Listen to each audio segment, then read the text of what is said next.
Nilait po guys ni Pastor Apollo Mokibuloy itong low-cost housing project ni President Marcos. Instead sana na maging grateful, instead sana na manahimik na lang sana at magpasalamat dahil sa binibigay na tulong sa malasakit ng ating Pangulo, abay nilait pa po ni Kibs ang low-cost housing project ni President Marcos.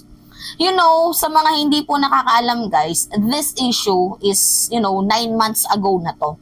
9 or 10 months ago. But let's have a refresh kung paano po balahurain, kung paano po bastusin, kung paano po hindi binigyang galang ni Pastor Apollo Mokibuloy itong ating presidente. Well, hindi kasi guys nagre-react si President. But now, syempre nagsalita ng ating Pangulo ukol dito kay Pastor Mokibuloy na pinupuwersa niya na kahit hindi man nagagalit, at least nandoon na din po yung threat ni President na dapat umattend ka. Kasi kung totoong wala kang kaso, kung wala kang kasalanan, di sabihin mo, simple basic as that.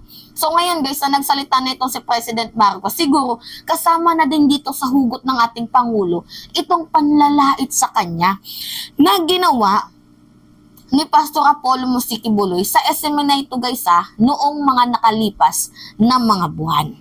So ngayon guys, hindi ko talaga mawari kung bakit umabot sa punto na kailangan na nilang laitin ng mga ginagawang improvement, ginagawang malasakit, 'di ba? Ginagawang project ng ating Pangulo sa ating bayan. So bukod sa panlalait guys sa mga project sa mga proyekto ng ating bayan, hindi ko din mawari na umabot na din sa punto pati yung personal life ay pinapakialaman na nila.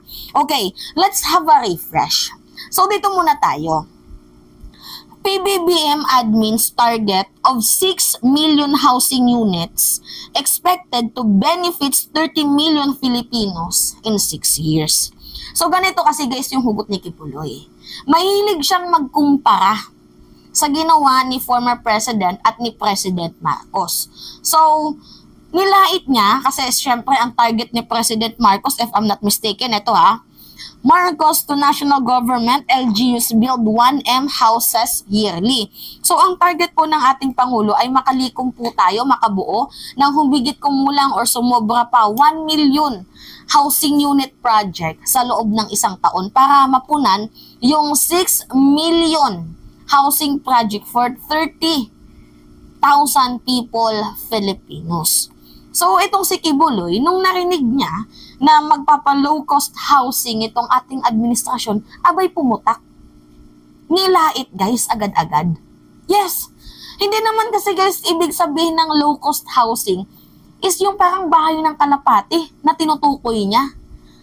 'Di ba? Ito yung video guys nilait niya kasi. Panoodin lang muna natin. Pwede ba alisin natin yung tinatawag na low cost?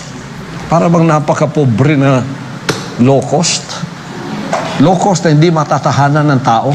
Subukan man ninyong punta ng mga low cost niyo. Sige. Kaya yung ibang low cost na binibigay sa dukha, ginigiba nila at ginagawang decent. Di ba? So decent housing ang kailangan. Okay. There's nothing wrong naman sa sinabi ni Kibuloy na magkaroon ng decent housing. Pero there's nothing wrong naman, ulitin ko lang kasi nagloko yung phone ko. There's nothing wrong naman sa sinabi ni Pastor Mokibuloy na magkaroon ng decent housing. Pero lilinawin ko lang na itong low-cost housing ni President Marcos, not in a way na parang hindi na siya kayang bahayan ng tao. Yung nilalait niya na pangit, halos hindi na matirahan ng tao. Kasi guys, yung concept ng low-cost housing, low-cost nga, meaning murang pabahay. Kumbaga, they are dealing with effectively budgeting. So, kumbaga, ang ginagawa nila, naghanap sila ng bagong paraan, new ways, new technique para ma-reduce ang cost ng construction. Pero highly effectively performance yung life, yung expandant ng life ng low-cost housing na to at effectively strength. Pero not in a way na sinasabi niya na Low-cost housing, halos hindi na matirahan ng ng tao, bahay ng kalapate, mga ganon-ganon. Hindi po yun yung ibig sabihin ni President Marcos na low-cost housing. Low-cost housing means murang pabahay. Lalo pat ngayon guys, mahal ang ngayon, ang lupa, mahal ang ang mga tawag dito, materyales. So, low-cost housing, kumbaga, they are dealing with effectively budgeting to reduce the cost of construction. Kumbaga, naghahanap sila ng new way para ma-reduce yung cost of construction, pero not in a way na parang bahay na siya ng kalapati. Kaya nga, low-cost housing, murang pabahay. Kung mahal ang pabahay, mahal din ang babayaran nyo sa loob ng 30 years. Did you really get my point, guys? Sana ikaw na lang yung nagpabahay, Kibs. Anyway, going back sa ating topic. Decent housing for every Filipino. Decent life, decent housing, decent education. Yan ang dapat sa bawat Pinoy. Every Filipino deserves a decent life, a decent home, and an education. This is what Pastor Apollo C. Quiboloy suggested in response to the government's Okay. There's nothing wrong guys sa suggestion ni Quiboloy na decent house, decent education. Actually, decent naman ho lahat. Pero sa paningin lang po ni Quiboloy, hindi nagiging decent kasi nga, inaatake niya na si President Marcos. They are comparing former President Duterte and the current administration President Ferdinand Marcos. President Ferdinand Marcos Jr. So, kinukumpara nila ang dalawang tao na magkaiba naman po ang layunin. Ilan lang po ba ang pabahay na ginawa ni former President Duterte? Yung goal kasi ng presidente, 6 million housing projects sa loob ng 6 years. Nagigets nyo ba? Diba? Kaloka. low-cost housing program. According to Pastor Apollo, anyone, especially the poor people, dreams of owning a decent home. Ako ayaw kong tawaging low cost ang housing. Bakit? Sino ba yung nagsabing di kung ayaw mong tawaging low cost, edi wag mong tawagin. Alam mo yung low cost housing nila?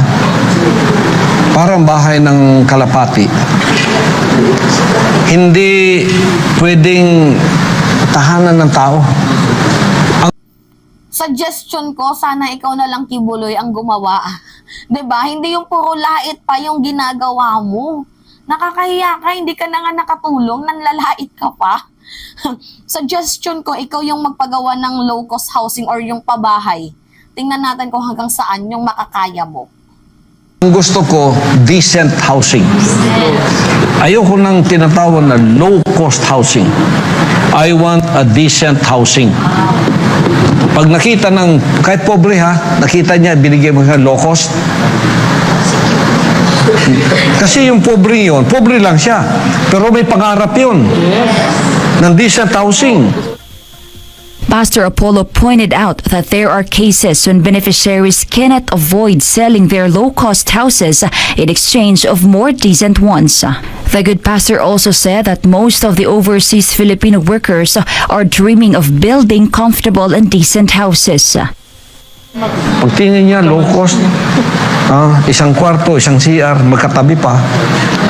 Tapos, hindi ka makakilo sa loob ng bahay. Anong gagawin niya? Pagbibili niya. Para makabili siya ng mas magandang bahay. Kaya, failure ang low-cost housing. Failure yan. Kailangan gamitin natin ang tinatawag na decent housing for all Filipinos. Because that is the dream of every poor Filipino. Bakit sila nag-abroad? For a decent housing. Pagka makaipon sila, ipadala rito. Anong ginagawa nila? Tulong. Actually guys, yan yung pinaka-typical mindset ng mga abroad. Sorry sa mga abroad dyan. Dapat sana, suggestion ko lang naman pag kayo nagtrabaho sa ibang bansa, wag nyo isipin agad yung, okay, maglaan kayo ng savings para sa bahay, pero not in a way na magtatrabaho lang kayo para sa bahay. Isipin nyo yung future nyo, yung may bahay nga kayo, pero wala naman kayong panchicha. Yan kasi guys, yung kadalasan na Pilipino mayroon ako ditong kakilala sa amin. Alam nyo, siya nag-abroad siya for 14 years. Maganda yung bahay niya, pero walang improvement yung life nila. Kasi nga, nag-focus sila sa pagpapaganda ng bahay, pero wala namang laman ng chicha nila, ang tiyan nila. Sa halip, kung mag-abroad man kayo, guys, payo lang ha, correct me if I'm wrong, wag niyo kong i-bash, payong kaibigan lang kasi ganito yung ginagawa ko ngayon. Hindi ko kailangan muna ng magandang bahay. As long as yung perang gagamitin ko is makakapag-generate ng income, pwede akong mag-save para makapagpagawa ng bahay.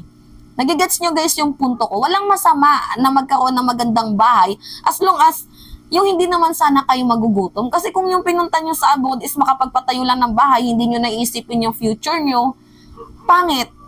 Pangit, promise. Ngayon, okay, going back sa ating topic. Holocaust? Hindi. Magandang bahay, 3 kwarto, may magandang sala, may magandang CR, may magandang kitchen. Yun ang decent housing na pwedeng tahanan ng tao. Oh, yung low-cost housing nyo, kahit daga, mahihirapang tumahan doon. Tumatakas ang mga daga, pumasok ang daga, aalalabas. Hirap dito. Madali tayong mahuli. Di ba? Okay, appointed son of God ba to? Tanong ko lang appointed son of God ba to? Na nanlalait? As a appointed son of God, tama ba na manlait ka? Mali naman ata yun. Self-proclaimed appointed son of God ka tapos nanlalait ka. Hindi yan suggestion. Panlalait yung ginagawa mo. You can suggest in a nicest way. Not in a way na ida-down mo ang isang tao na parang hindi, kayang bahayan ng tao. Pwede mo namang sabihin na in a nice way kung hindi mo gusto. Alam mo, Mr. President, yung pabahay mo parang medyo may kulang. Ganun lang sana, pero hindi eh. Hindi daw magbahayan ng tao. Parang bahay ng kalapate, kahit daga, ayaw tumira. Ibigay mo sa akin yan. Kukunin ko yung low-cost housing na yan. 'Di ba? Ibigay mo sa akin 'yan, kukunin ko 'yan. Imbes na magpasalamat, maging grateful, abay tarantado. 'Di ba? Imbes na magpasalamat, imbes na maging grateful, hindi man lang guys hindi man lang nag-thank you, nanlait pa. Tama ba 'yun? Gawain ng isang appointed son of God. 'Di ba? Anyway, that issue 1 year or hindi, 9 months, 10 months ago. But, you know what guys, nire-refresh ko sa inyo kasi ganito po talaga laitin ni Pastor Mukibuloy itong ating presidente. Ngayon, yung karma talaga ang bilis, ang bilis. Kung ano yung ginawa mo sa'yo, yan din ang babalik sa'yo. 'Di ba? So anyway, kayo guys, ano yung masasabi nyo? 'Di ba? So anyway, it's me again, si Mimi Alicia, nagbabalik ulit para sa ating panibagong review.